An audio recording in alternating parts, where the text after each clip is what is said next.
Hello, everyone, and welcome. It is Good Friday morning. A soft drizzle falls outside. The sky is gray, low, and cold. The world feels quieter today, as if creation itself remembers. I make a cup of tea, sit down, and open my Bible. I want to hear every detail, so I read the four Gospels side by side. Gospel of Matthew, Gospel of Mark, Gospel of Luke, and Gospel of John. Four witnesses, one story. One day that fundamentally shifted the destiny of mankind. And as I read, the pages began to slow down, the words grow heavier. Because I suddenly realized this is not just a text. This is not just a story. This is the road he walked. The day Jesus suffered. What begins as a quiet morning reading quickly stirs into a storm within my heart.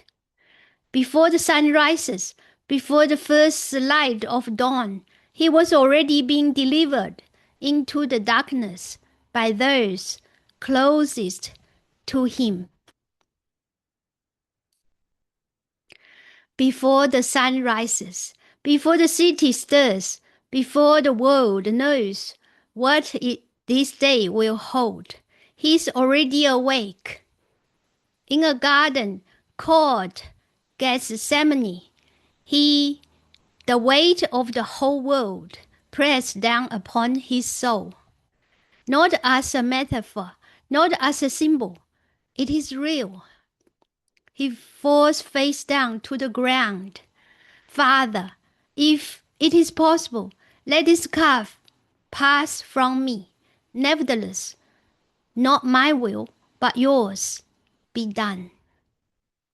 The heavens are silent.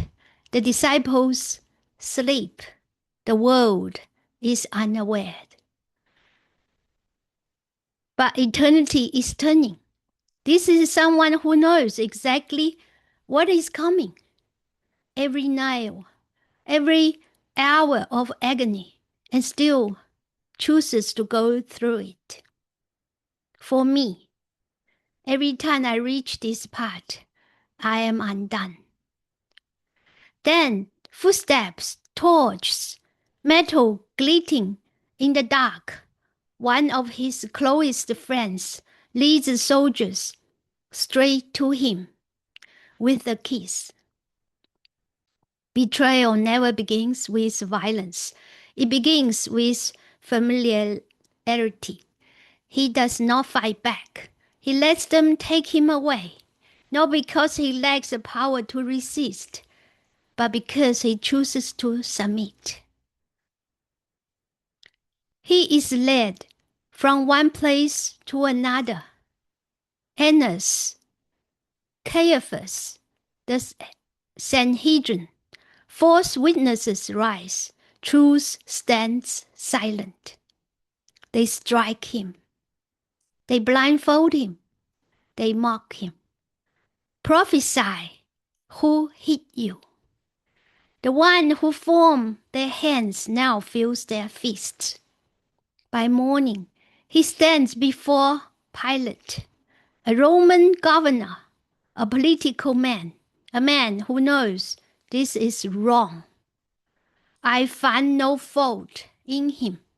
But when fear is louder than truth, truth is no longer defended. The crowd grows restless. Crucify him.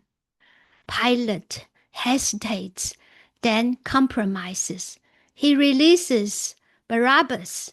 The guilty man goes free, and the innocent one takes his place.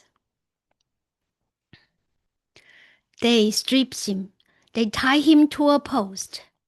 Then whip comes down again and again and again. Leather tearing skin, bone exposed, blood falling to the ground.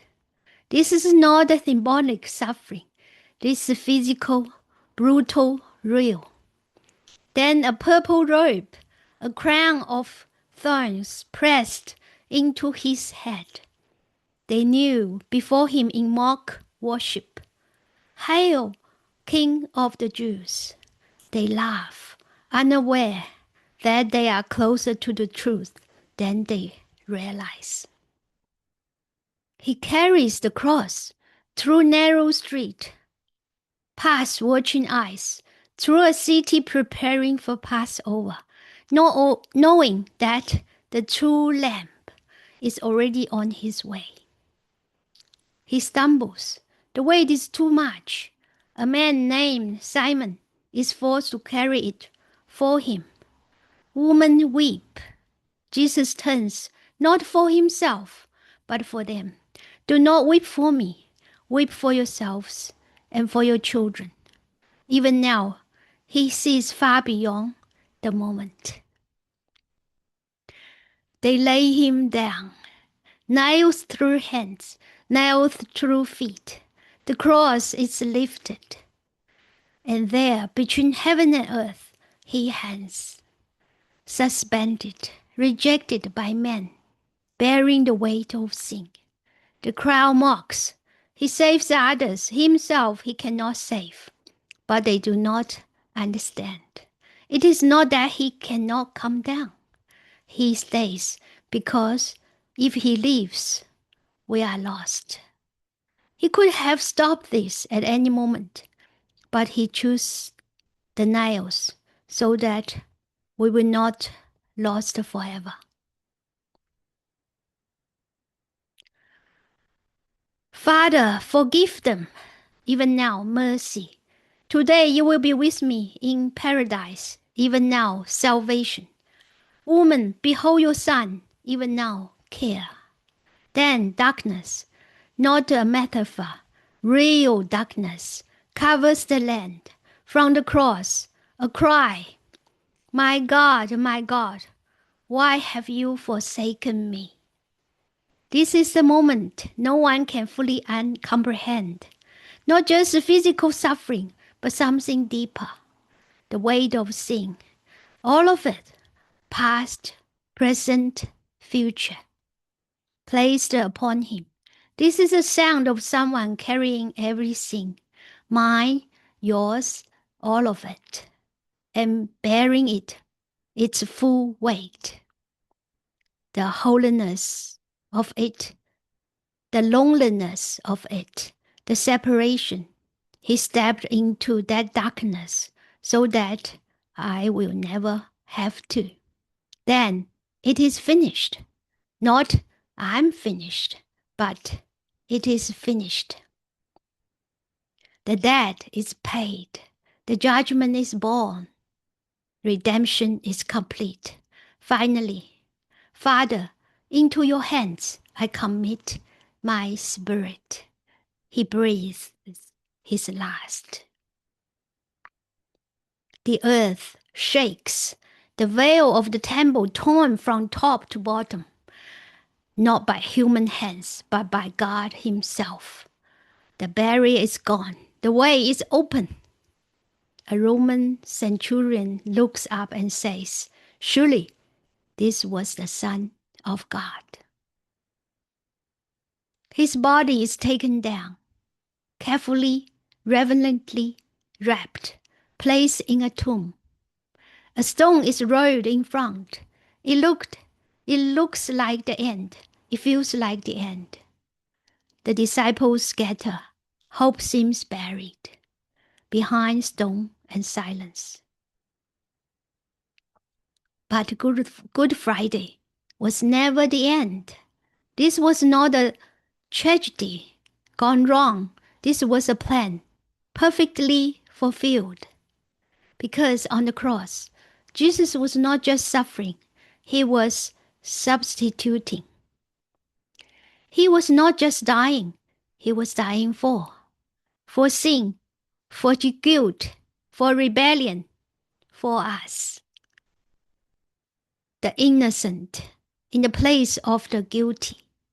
On that day, Barabbas was not the only one set free. We are Barabbas. The cross is where justice and mercy meet. Holiness was not compromised, and love did not withdraw. This is personal.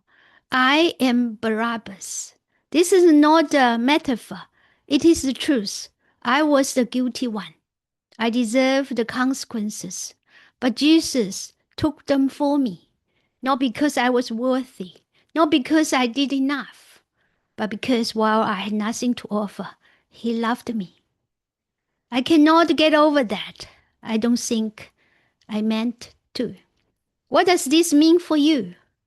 It means your sin is not ignored. It is paid for. It means your past is not final. It is redeemable. It means that the distance between you and God is not permanent because the veil has been torn. I don't know where you are today.